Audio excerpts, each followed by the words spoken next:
अंधविश्वास को बढ़ावा देना नहीं चाहते और ना ही इन घटनाओं के रेडियो रूपांतरण द्वारा हम किसी व्यक्ति, समाज या रीति रिवाजों को आहत करने की मंशा रखते हैं। इन कहानियों का उद्देश्य अर्थात मकसद आपको आम जीवन में होने वाली अजीबोगरीब घटनाओं से अवगत अर्थात परिचय कराना है।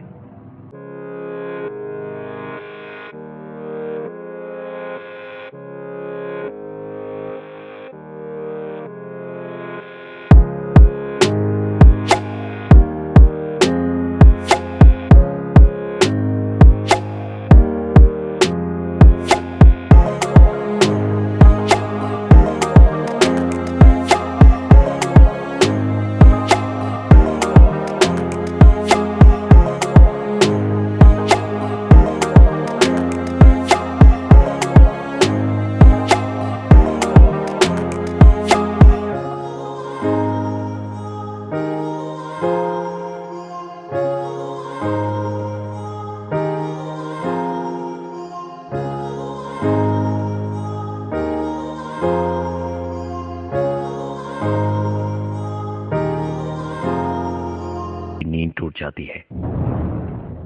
ये कहानी है आपके अपने रेडियो जॉकी आरजे अनिमेश की, जिनके साथ 1 महीने पहले कुछ ऐसी अजीबोगरीब घटनाएं घटी जो उनकी क्या हमारी कल्पना से भी परे है और उसके बारे में सोच अब भी उनके रोंगटे खड़े हो जाते हैं। आरजे अनिमेश उन लोगों में से थे जो भूत, प्रेत और आत्माओं का मजाक उड़ाते थे और उनके अनुसार इन अदृश्य शक्तियों का निवास सिर्फ और सिर्फ हमारी कल्पनाओं की देन मात्र है। पर आज उनको भी इस चीज का एहसास है कि उनकी ये सोच बिल्कुल गलत थी। करीबन 1 महीने पहले की बात है। ऑफिस के किसी काम से अनिमेश को 6 दिनों के लिए केरला भेजा गया था। पहले के 4 दिन उनके बड़े आराम से बीते और 5वें दिन से शुरू हुआ अजीबोगरीब घटनाओं का सिलसिला। 5वें दिन उन्हें एक नए होटल में चेक इन करना था जो बोलगट्टी आइलैंड, कोची में था। एक लंबे सफर के बाद 5वें दिन दोपहर वो उस होटल में पहुंचे। इस होटल में अजीब सी शांति थी जो अनिमेश को काफी अस्वाभाविक सी लग रही थी। अचानक ही उसे ऐसा प्रतीत हुआ मानो उसका पूरा शरीर भारी सा हो गया है और उनके कदम आगे नहीं बढ़ पा रहे थे। इसका कारण शायद लंबे से सफर के बाद शरीर में आई थकान भी हो सकती है। होटल के मैनेजर ने उसे रूम नंबर 111 की चाबियां पकड़ाई और होटल के स्टाफ ने उसका सामान उठाकर अनिमेश को उसके पीछे पीछे आने को कहा। एक लंबी सी गैलरी को पार करते हुए वो रूम नंबर 111 तक पहुंचे और इस बीच गैलरी में एक बच्चे के रोने की आवाज अनिमेश के कानों तक साफ साफ पहुंच रही थी, परंतु वहां कोई बच्चा दिखाई ही नहीं दे रहा था। रूम नंबर 111 इस होटल की गैलरी का आखिरी कमरा था। रूम का दरवाजा खोलते के साथ ही अनिमेश को हवा के एक झोंके ने जोरदार धक्का दिया, परंतु आश्चर्य की बात यह थी कि उस दरवाजे को खोलते के साथ ही बच्चे के रोने की आवाज कहीं विलुप्त हो गई। उस कमरे के अंदर की शांति अनिमेष को काटने के लिए दौड़ रही थी। उसने कमरे के दरवाजे को अंदर से बंद किया और पलंग पर चुपचाप लेट गया। अजीब तरीके से उसका पूरा शरीर सुन्न पड़ चुका था। खुद को बहुत ही असुरक्षित महसूस कर रहा था अनिमेष उस कमरे के अंदर, जहां से एक अजीब तरह की गंध आ रही थी, मानो जैसे महीनों से वो कमरा बंद पड़ा हो और उसकी साफ सफाई नहीं हुई हो। उसने रिसेप्शन में फोन लगाने के लिए कमरे के अंदर पड़ा फोन उठाया, परंतु फोन डेड पड़ा था। नहीं चाहते हुए भी अनिमेष को आखिरकार उठना ही पड़ा। उसके कमरे से रिसेप्शन बहुत दूर था। रिसेप्शन की ओर जाने के रास्ते में होटल के स्टाफ उसे अजीब सी नजरों से ताड़ रहे थे। हालांकि इन सब बातों को नजरअंदाज करते हुए वो रिसेप्शन की ओर आगे बढ़ता गया।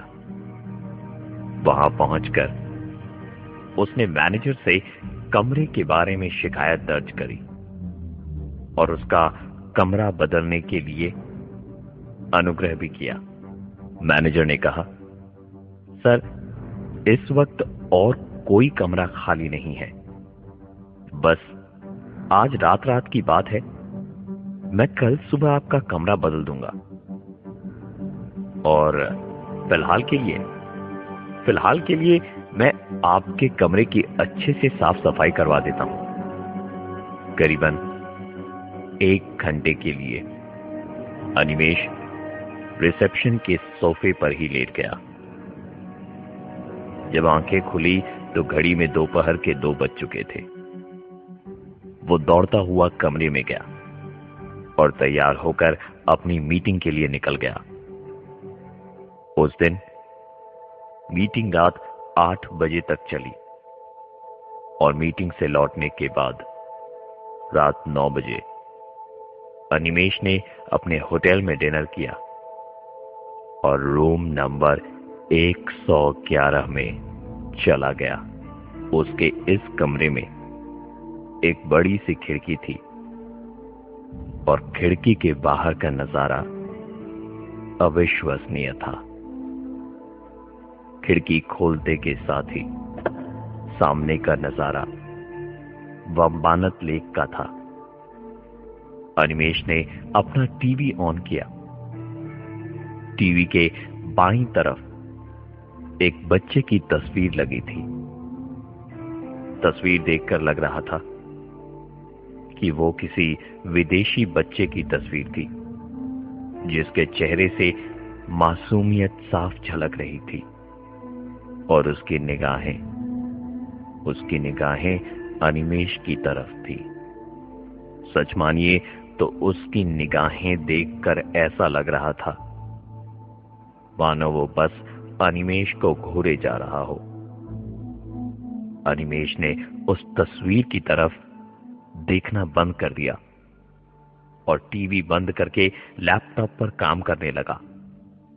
तभी अचानक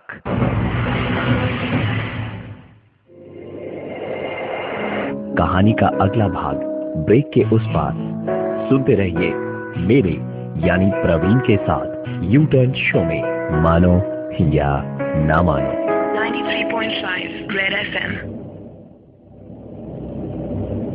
यू टर्न शो में चल रहा है प्रवीण यानी मेरे साथ मानो या ना मानो। उस रात अजीबो गरीब घटनाएं घटी हमारे अपने आरजे अनिमेष के साथ, जिसने उनकी सोच बदल कर ही रख दी। बोलगती आइलैंड के उस कमरे नंबर 111 में घुसने से पहले ही कोई उन्हें चेतावनी दे रहा था। रूम में घुसने से पहले गैलरी में किसी बच्चे के रोने की आवाज, रूम का फोन डेड पड़ा होना और एक अजीब तरह की दुर्गंध से सराबोर था वो कमरा, मानो बहुत दिनों से वो बंद पड़ा हो। रात का खाना खाकर अनिमेष अपने कमरे में लैपटॉप पर काम कर रहा था। तभी अचानक उसे वही आवाज सुनाई दी जो आज दोपहर को उसने सुनी थी। रात करीबन 10 बजे एक बच्चे के रोने की आवाज आ रही थी। टीवी पर नजर दौड़ाई तो टीवी तो बंद पड़ी थी। ठीक से सुनने पर ऐसा प्रतीत हो रहा था कि मानो वो आवाज खिड़की के बाहर से आ रही हो। अनिमेष ने उठकर खिड़की खोली और आश्चर्यजनक रूप से खिड़की खोलने के बाद वो आवाज अपने आप बंद हो गई। रात के समय खिड़की से वंबानत लेक का नजारा इतना सुंदर था कि वो पूर्ण रूप से उसे मंत्रमुग्ध कर रहा था। खिड़की के पास खड़े होकर अनिमेष कुदरत के इस नजारे को निहार ही रहा था कि उसके साथ एक बहुत बड़ा हादसा होते होते बच गया। जब वो खिड़की के पास खड़े होकर वंबानत लेक की ओर देख रहा था, तभी अचानक पीछे से किसी ने उसे धक्का सा दिया।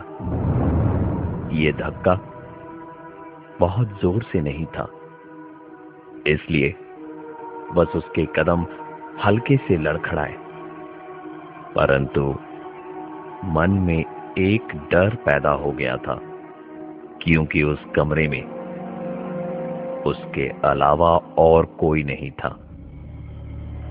उसने तुरंत खिड़की बंद करी और टीवी ऑन करने के लिए जैसे ही रिमोट उठाया, उसकी नजर टीवी के बाईं ओर दीवार पर लगी उस विदेशी बच्चे की तस्वीर की तरफ गई। तस्वीर की ओर देखकर अनिमेष के पैरों तले जमीन खिसक चुकी थी, क्योंकि उस तस्वीर पर बच्चे की आंख से पानी गिर रहा था, मानो वही बच्चा रो रहा था जिसकी तस्वीर वहां पर लगी हुई थी। अपनी आंखों पर उसे विश्व, परंतु बाथरूम से निकलने के बाद अनिमेष की आंखों के सामने जो नजारा था, वो ना ही किसी टेक्निकल फॉल्ट का नतीजा था और ना ही उसके पीछे कोई वैज्ञानिक व्याख्या थी। यू टर्न शो में चल रहा है प्रवीण, यानी मेरे साथ, मानो या ना मानो। अनिमेष जैसे ही बाथरूम से बाहर निकला, उसकी नजर अपने पलंग पर गई, जहां उसके लैपटॉप के साथ में छेड़छाड़ कर रहा था एक 5 साल का छोटा सा बच्चा।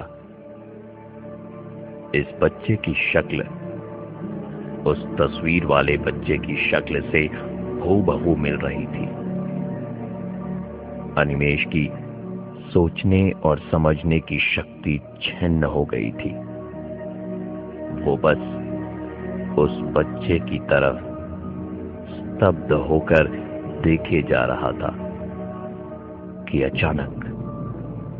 अचानक उस बच्चे ने अनिमेष की तरफ अपनी नजरें उठाई। आंखों के सामने उस अद्भुत नजारे को देख अनिमेष के गले से कोई आवाज नहीं निकल पा रही थी, उसने तुरंत अपना होश संभाला और अपने कमरे से बाहर की ओर भागा। वो दौड़ता हुआ रिसेप्शन की ओर जा रहा था कि उसे होटल का एक स्टाफ मिला जो इस वक्त सोने की तैयारी कर रहा था। उम्र के तकाजे से शायद ये उस होटल के सबसे पुराने कर्मचारियों में से एक थे। अनिमेश ने चिल्लाते हुए उनसे कहा कि मैंने मेरे कमरे में एक बच्चे को देखा है। अनिमेश के इतना कहते के साथ ही उस होटल स्टाफ की आंखें बड़ी बड़ी हो गई थी, मानो अकस्मात ही उसे कुछ याद आ गया। परंतु उसने सभी चीजों को नजरअंदाज करते हुए कहा, अगर आप ठीक समझो तो आप मेरे साथ आज की रात यहां गुजार सकते हैं। अनिमेश ने उनका हाथ पकड़ा और कहा, चाचा, कुछ तो है जो आप बताना नहीं चाहते। और फिर उसके बार बार अनुरोध करने से चाचा ने कमरा नंबर 111 का सबसे बड़ा राज बताया। करीबन 2 साल पहले लंदन से एक परिवार इस होटल में रहने आया। उन्होंने 1 महीने के लिए कमरा नंबर 111 बुक करके रखा था और कमरे को अपने घर की तरह सजा भी लिया था। वहां दीवार पर लगी पेंटिंग को उन्होंने अपने 5 साल के बच्चे की फोटो के साथ बदल दिया था। 28 जून 2010 की रात कयामत की रात थी। न जाने पति पत्नी के बीच ऐसी क्या बातचीत हुई कि पति ने तेज धार वाली छुरी से पहले तो अपनी पत्नी का बेरहमी से खून कर दिया और फिर अपने 5 साल के बच्चे को खिड़की से बाहर वंबानत लेक में ढकेल दिया और उसके बाद खुद कमरे के पंखे से लटककर आत्महत्या कर ली। उस दिन से ये कमरा बंद पड़ा था। कमरे की हर एक चीज को उस दुर्घटना के बाद बदल दिया गया था, लेकिन उस बच्चे की तस्वीर वहीं की वहीं थी। उन्होंने बताया कि मैनेजर ने शायद गलती से अनिमेश को यह कमरा दे दिया था, क्योंकि नए होने के कारण उसे इस घटना के बारे में कुछ भी नहीं पता है। चाचा की बातें सुनते सुनते कब अनिमेश की आंखें लग गई उसे पता ही नहीं चला। सुबह जब उसकी आंखें खुली तो चाचा उसे अगल बगल कहीं नजर ही नहीं आए। सुबह करीबन 10 बजे अनिमेश की फ्लाइट थी, इसलिए अनिमेश ने हिम्मत करते हुए अपना लगेज लेने खातिर उस रूम में प्रवेश किया और झटपट सारा सामान लेकर कमरे से बाहर आ गया। दरवाजा बंद करते के साथ ही बच्चे के रोने की आवाज एक बार फिर उसकी कानों में पड़ी। ये सुनते के साथ ही अनिमेश रिसेप्शन की ओर भागा।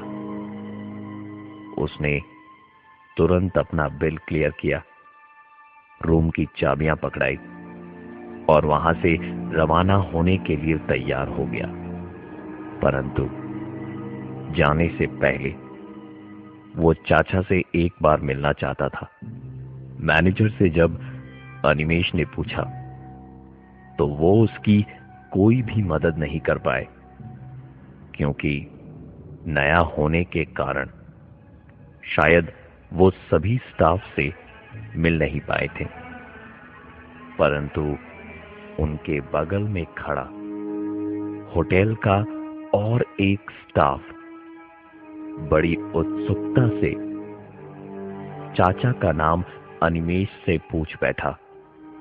अनिमेष ने बताया कि उन्होंने तो अपना नाम रहमान बताया था और मेरी मुलाकात उनसे कल रात को हुई थी। ये सुनकर उस स्टाफ ने कहा, आपको शायद कोई गलतफहमी हो रही है, क्योंकि रहमान की मौत तो 1 साल पहले ही हो चुकी है। मानो या ना मानो।